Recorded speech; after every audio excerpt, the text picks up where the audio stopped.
Salut les amis, aujourd'hui on va parler du Nerf Ultra Select.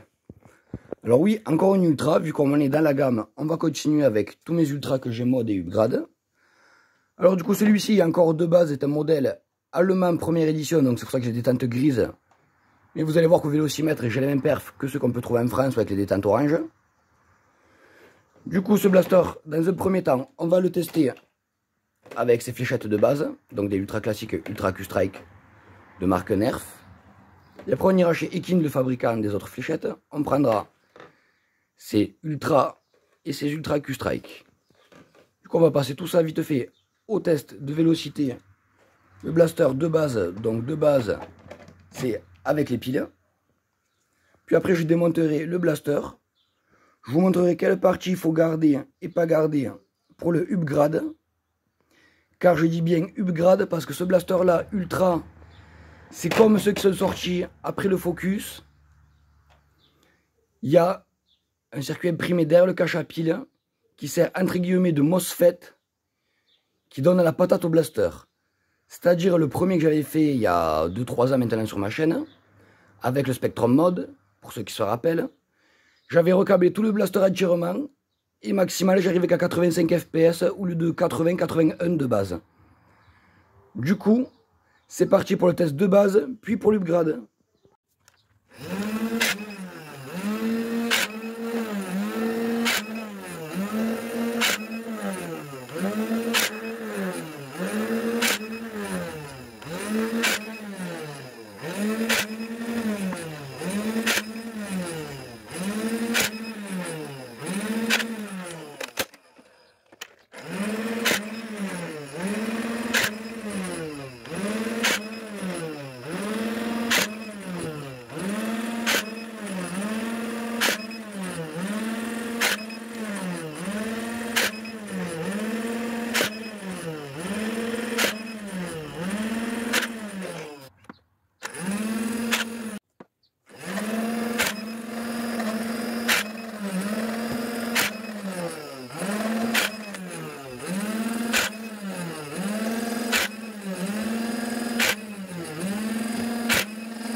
Du coup, petite conclusion de ce test de tir, même s'il y a des détentes grises, comme vous avez pu constater, ce blaster là est dans la moyenne, entre 70 et 80 fps, comme un blaster aux détentes orange.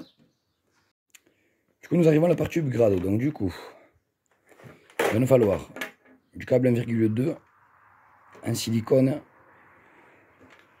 un fer à souder, un tournevis cruciforme, pince à couper, pince à dénuder, pince classique, du produit d'accroche pour les soudures et des broches micro-lipo.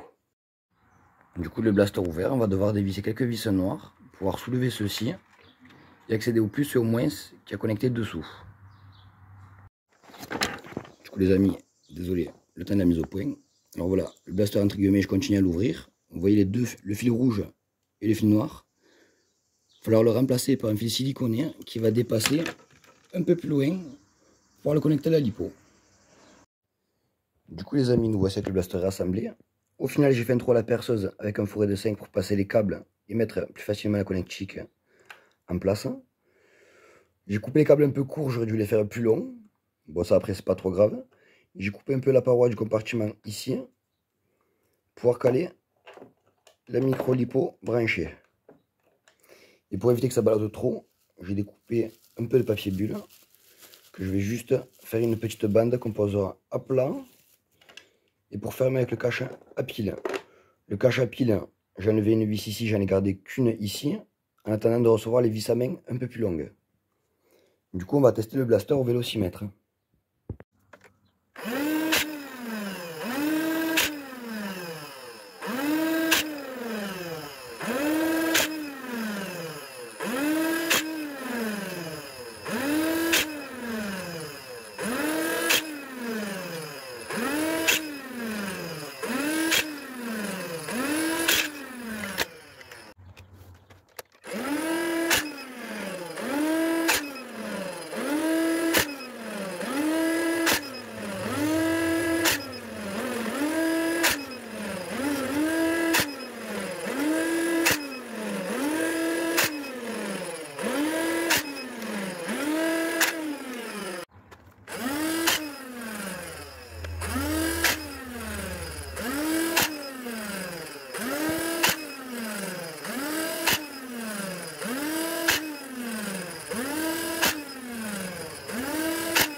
Du coup les amis, nous voici dehors. C'est parti pour la test de métrage. On va être chez de l'Ultra Q-Strike et de l'Ultra Classique. Alors j'ai pas le blaster.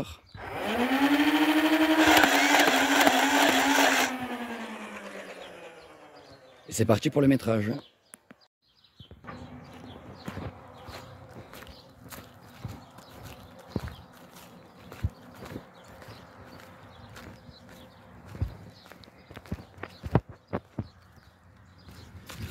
Alors 22 mètres la première.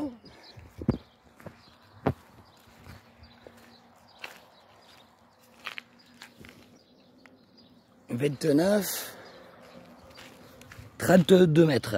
Donc entre 22 minimum et 32 mètres. Et c'est le ciel à 25 mètres. Donc on va dire la Q-Strike à tir droit, 22 à 25 mètres max. Les classiques, ça peut aller de 30 à 32 mètres en tir droit. On va voir ce que ça donne maintenant sur la cible. Du coup les amis, on commence ce test de vélocité avec deux chargeurs de 10 en rafale, Ultra Classique et Ultra Q-Strike.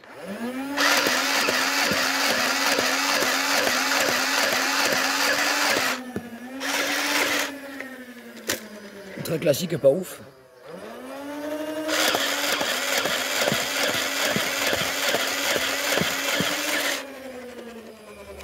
Je trouve pas mal. Maintenant on va passer au chargeur de 18, donc on va faire des tirs posés avec les fléchettes Ultra Classiques et des petites rafales.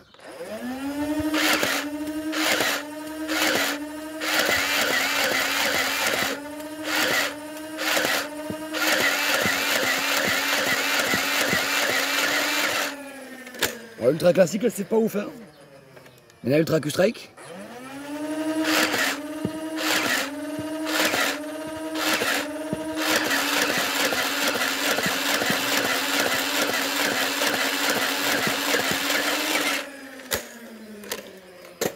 Alors en grosse rafale, on constate que c'est pas très cool.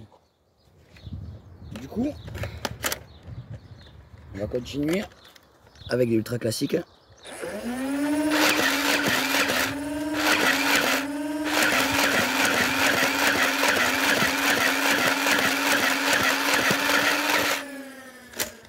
Ultra Classique, comme on peut constater, c'est pas ouf. Le mieux, c'est des Q-Strike vraiment et de tirer posé, de prendre le temps.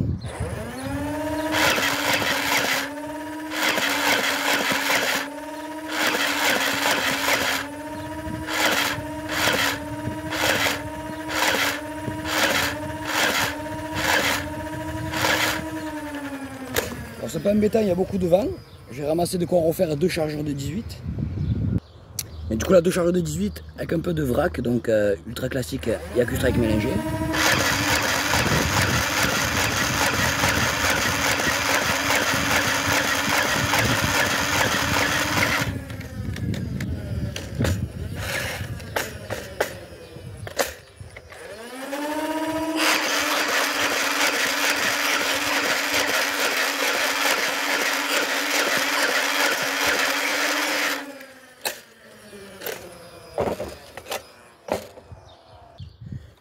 Pour un blaster style fusil assaut, donc il est un peu court en taille quand même.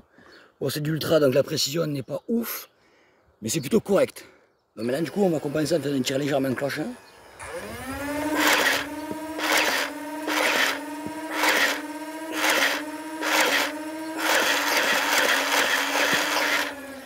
Alors la Ultra Classique, si tu trouves pas ça.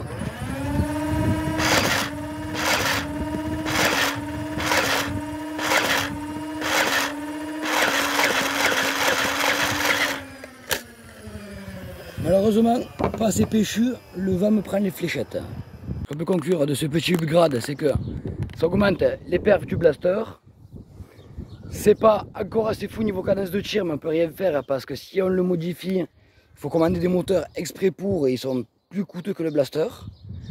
Là déjà en faisant un upgrade, on atteint les 120 fps max, minimum 108 fps. C'est plutôt correct, on a une cadence de tir bon, un peu lente, certes, mais assez rigolo. Je pense qu'en partie c'est assez fun, ça va être jouable. Je dis pas en partie pro, peut-être en partie semi-pro ou fun, ça peut le faire. Hein. J'espère que du coup cette petite vidéo sur le upgrade vous aura plu. Et je vous dis à très bientôt les amis.